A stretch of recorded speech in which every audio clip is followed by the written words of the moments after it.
first of all, Wado, thank you for inviting me to be here and to share. I mean, if we think about, you know, I always, start kind of back at the beginning. And so as a child, like many other children, I love to read. I love to be read to. I love to hear stories. And so when I had stories from my community, those reflected my reality. I was included in those. When I went into school, when I went to the public library to pick out books, many of which I enjoyed, those did not reflect anything that I recognized. And that was wonderful because I got to go to new places, right? I got to meet new people. Um, but then there would be books that were supposed to be representative of maybe not my tribe, but maybe other tribes. And they didn't look anything like what the reality was of living in my community, or what I now know all these years later, having lived and worked in various places across the nation with a variety of tribes, to be their reality either. So for me, Own Voices really is about looking at that authenticity and saying, is a child from whatever group it is, whatever community, when they pick up this book, are they going to see that this book is for them, that it reflects their reality? Or is it being written for other people and being written at, a nice way to put it is the lily pad level, right? Instead of the catfish level. The catfish hang out down in the, the dirt, right? The mud of the lake. And the lily pads can look pretty, but there's not the depth there, right? And so I want books to read. And thus, when I became a writer later, I want to write those types of books, and that takes a lot of work, and it's a challenge. And so I'm constantly having to be the student and teach myself. And so, you fast forward to the future and you think, okay, and I became I got married and had a child later in life. So I'm thinking, okay, by the time, like I have a child now, we're looking at books, and I have expectations.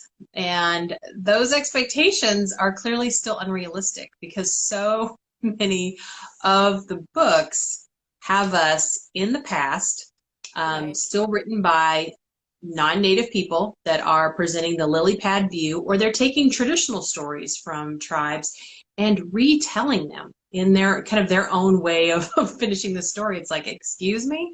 Um, and I thought, he can't grow up with the same reality I had. I mean, my heavens, like time has passed here, Right. Uh, and so that's really what spurred me. And so, of course, since I've come into the industry, the Own Voices hashtag is developed and stuff. But I feel like certainly for BIPOC creators, and I also hear this from people in the disability community and those from the LGBTQIA plus community, that desire for authenticity has always been there, Hmm. and again, it means that you have to do the work. Um, and for a lot of people, if you don't have those connections, if it's not your reality, how are you going to do that work? How are you going to make that so that child that picks up that book says, oh, this book is for me. Hmm. It reflects my reality, right? Right. It's disingenuous to think that somehow, you can just rely on craft when there are many layers that go into these things. And again, I'm not saying that I'm the perfect writer. There is a perfect writer, but I can read when something has been written, for a Cherokee child or another Native child, or even, another child from another community. And when it definitely reads like it's for people not from that community, right? And it's like, I'm going to educate you about this. Well, the child is there to have an experience. I don't care if they're reading fiction or they're reading nonfiction, right? Even if we're learning something we don't know before, we want to be entertained, right? We want to have that um, rush of excitement, maybe about new information. Maybe we want to feel sadness or happiness or whatever it is, or laughter, like joy. Um, but we want it to be accurate, right? That's what resonates. That's what makes us want to pick up that book again. So for me, that's where I come down on Own Voices, is that my experience as a child with the invisibility and what was represented were stereotypes and caricatures and not fully fleshed out humans Mhm. that I knew in my own life. And then growing up, becoming a parent myself, surveying the landscape and going, wow, really? This is where we're at? Mhm. Okay, how do I help contribute and be part of the solution? And granted, uh, I feel extremely fortunate to be in the industry at this time with so many other Native creators who Mhm. are, in that same vein. And so, I'm not one of three. I'm one of, many, many people that are doing this. And so, it feels like at least for the last year or two, we've had like a groundswell of titles that are coming forward. And, do we need many more? Yes, unfortunately, we are still way behind. But that to me is what is critical. The other part is, our population in the United States really mirrors now where the world's at. And that is that, for the people that we write for, so young people, children or teens, they are majority non-white. Right. That's the reality, right? That's true for people under the age of 30 in this country. And like I say, that is the world. So we've caught up, in that sense. And so this is our future going forward. So to me, again, looking at trade publishing and even really educational publishing, although I know curriculum takes much longer to catch up if it does. It hasn't caught up on Native people since I was a kid in so many respects. But they have to get with the program. Who is their readership? Okay. Right. Their readership are children who are, the majority of them are not white. And they're not going to be majority white, again. And so there are many, many children who identify on the spectrum of a variety of visible and invisible disabilities. Mhm. There are many, many children who are represented on the LGBTQIAP plus spectrum. They all need stories that reflect their reality because they're already living it. They know it among their peers. And so to have books that don't accurately reflect that and give that ability to be seen and to see each other, Right. to me is extremely egregious in the 21st century where we're at. And one of the things that I really love about your books, I mean, I think most of us, when we think about the Own Voices hashtag, we're really focused on the author, Mm-hmm. which of course is a step forward. At first, there was just diversity in books, and sometimes the authors were not of that community. So that is a step forward. But you have really looked at looking at your books, who's the illustrator, who's Mm-hmm. where do you buy the books from, which is also really important. Can you talk about how that has affected how you've approached your work? Yeah, I mean, when you first start out in this industry, everyone's like, oh, just, be grateful to be published. And it's like, yes, there is that. I mean, certainly it is not easy to be published. But there's this other part again that is like, what is I always come down to what is the end product here? What is that experience going to be like for that child picking up that book? Mhm. And, I didn't think about who the author was as a child. I didn't think about the illustrator. I didn't think about those people, right? Right. As being job. But kids do now, right? They have, they do things like mock Caldecott, mock Cyber, right? They are thinking about these books. They are thinking about who the creators are.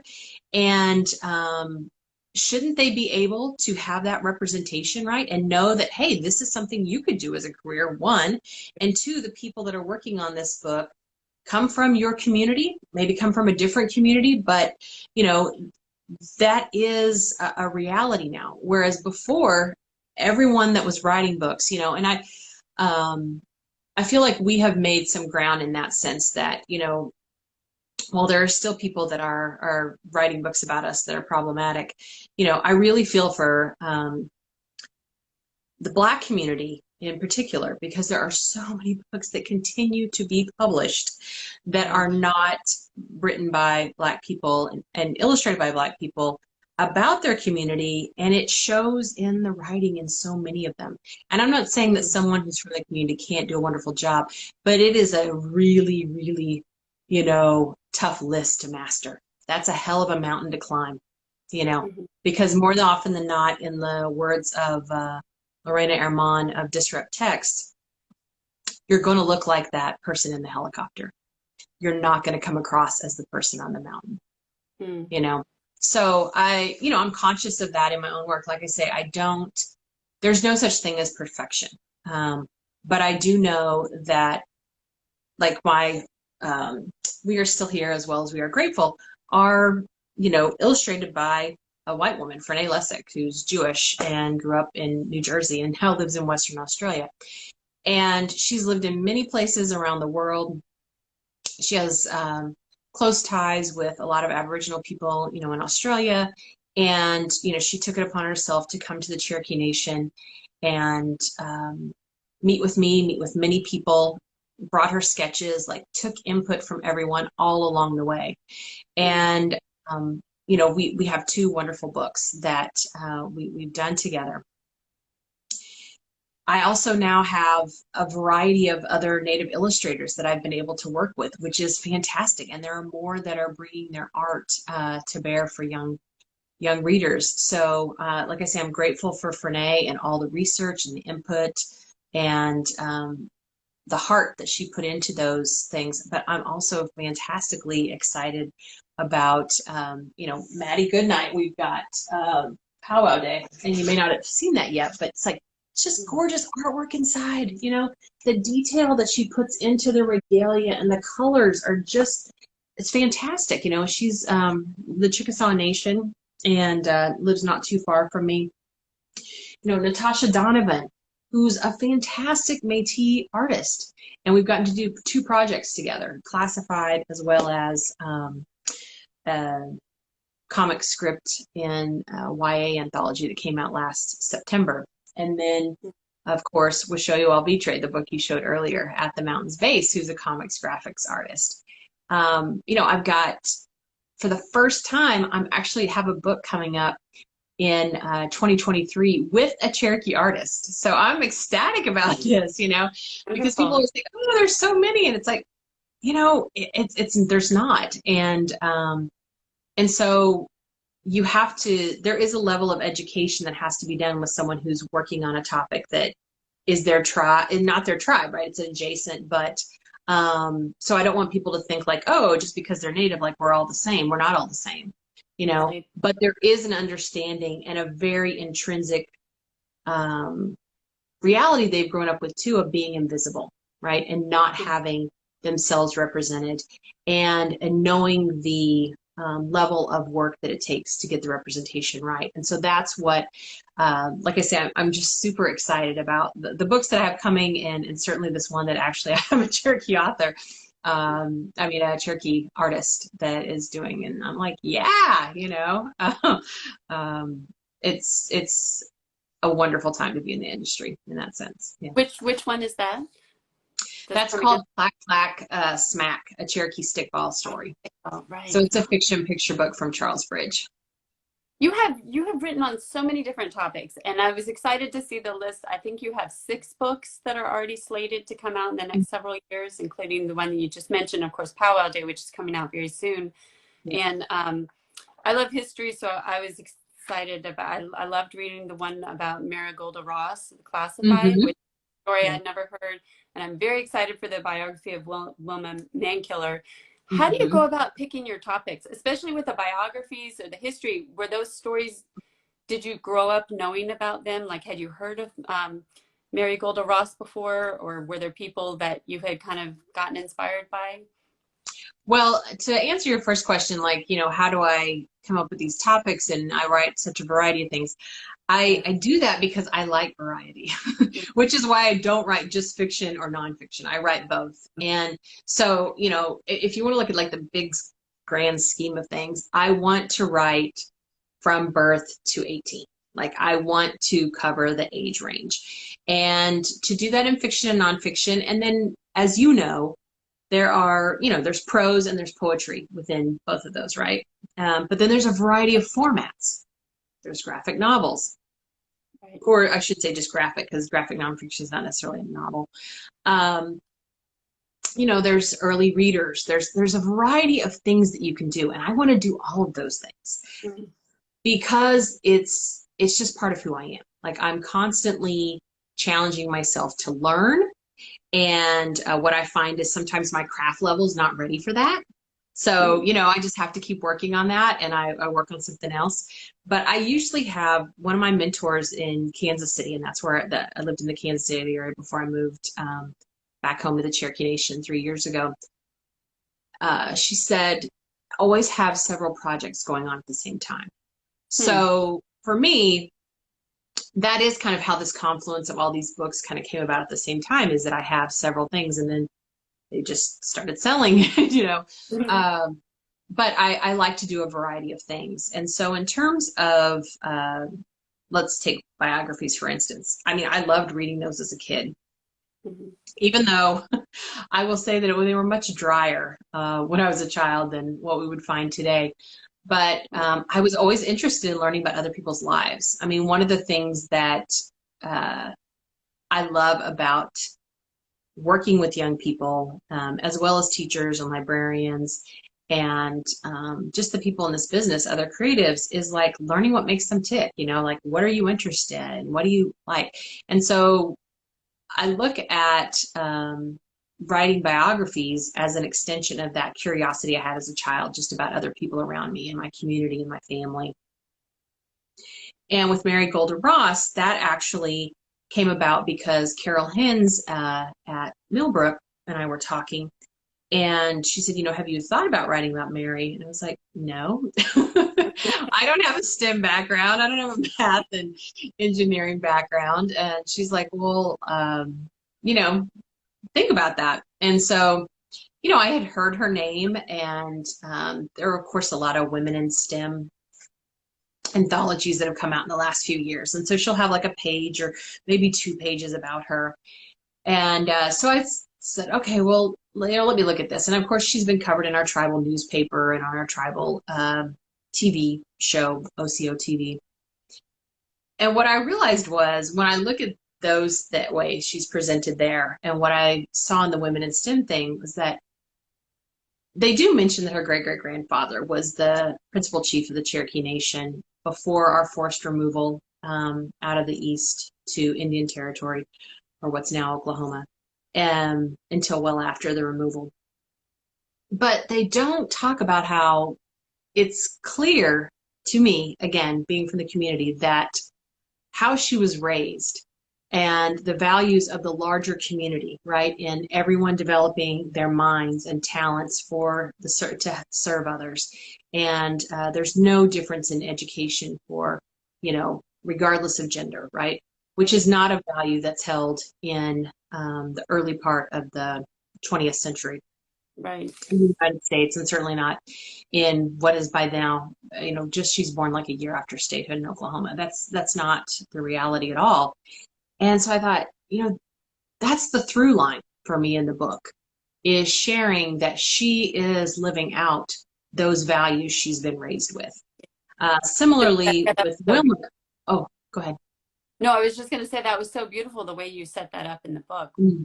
And showing so I how. wanted that to be, yeah, something that children understand, that it's like there are people who've been born before you, long before you, that have shown up as their true selves, bringing their whole selves into every space that they went into.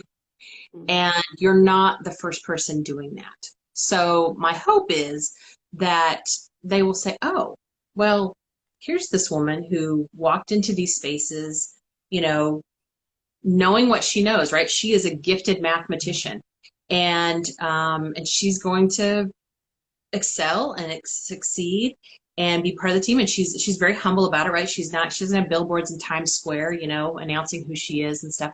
But she's making it happen. She's making those contributions. And so that's what I want young people to be able to see, that it's like someone's done this, you know, they've blazed the trail. And so you can, in essence, feel some measure of comfort in following in those footsteps, right? And doing and contributing in your own way.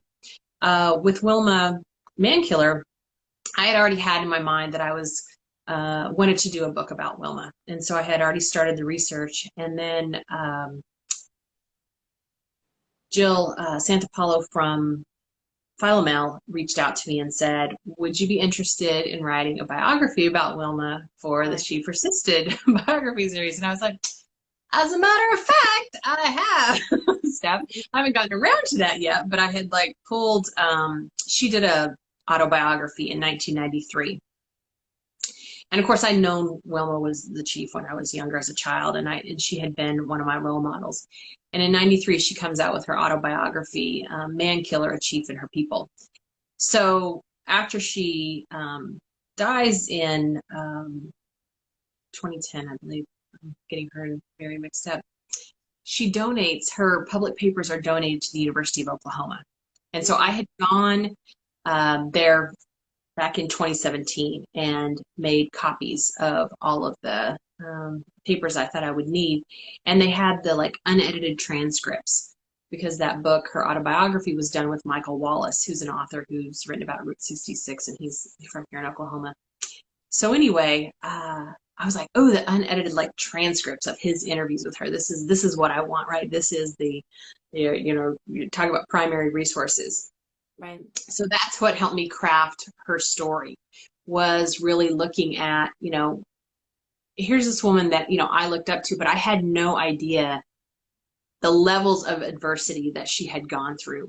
And certainly as she gets to adulthood and until she dies, like just the physical challenges with her, you know, various diseases she's suffering from, you know, cancer. She has a muscular disease. She's got polycystic kidney disease. I mean, and yet here she is, like leading, you know, at a local, you know, a national and an international level. And so I just think there's such kind of hope and perseverance in her story, but also the fact that she comes from very humble roots. So the majority of our tribal leaders, you know, I would say, you could say financially, like they're from kind of a middle-class background, right?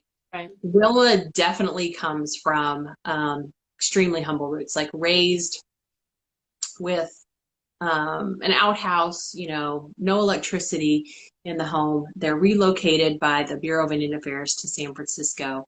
And here is this, in essence, more plugged in, electrified lifestyle, right? And it's just blows their minds. And at the same time, you know, they have joined what has happened to many people who have moved from a rural area where you're able to sustain yourself and grow your food or hunt, you know, fish for your food, etc., to a place where now you're in the city and you become like many other disenfranchised poor people around you. Those ways of sustaining yourself are not there. And it is much bleaker to exist. And yet through that, she, you know, becomes an activist, learns activism, you know, during the Red Power movement, which is really takes a lot of forward motion and guidance and all those kinds of things from the Black Power movement, you know. And so she's very active, and her brothers and sisters in Alcatraz, they're in San Francisco. Right. There's the American Indian movement, all those types of things. So it's just, she's had a fascinating life. And so I'm hopeful that young readers will enjoy that when it comes out in October. That's interesting. I didn't know. We actually were just, I'm in Sacramento, so we actually just went to Alcatraz.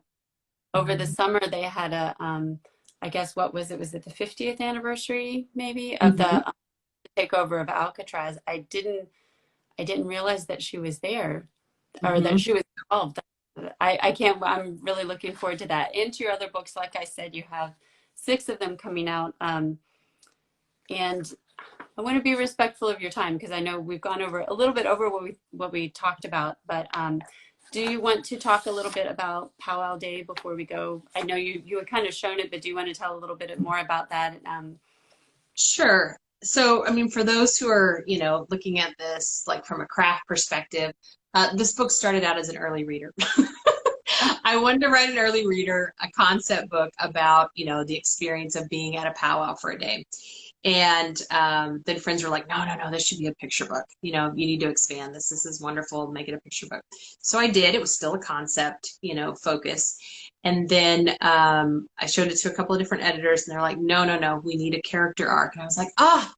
So I finally succumbed and said, okay, I'll do a character arc. And so the story of River, who you see here, she has, you know, is recovering from an illness, and she's a jingle dress dancer, which is a healing dance that is comes from the Native nations, Ojibwe, around the Great Lakes. And so she is, you know, feeling well enough to go to the powwow with her family. She's going to dance with her sister and her cousins and friends, and she finds when she gets there she's not quite up to that. And so how can she still enjoy powwow day, you know? And so it's that story of healing, of family connection and community. And like I say, I just absolutely love Madeline Goodnight's art, and I love just the pictures and the way it's designed.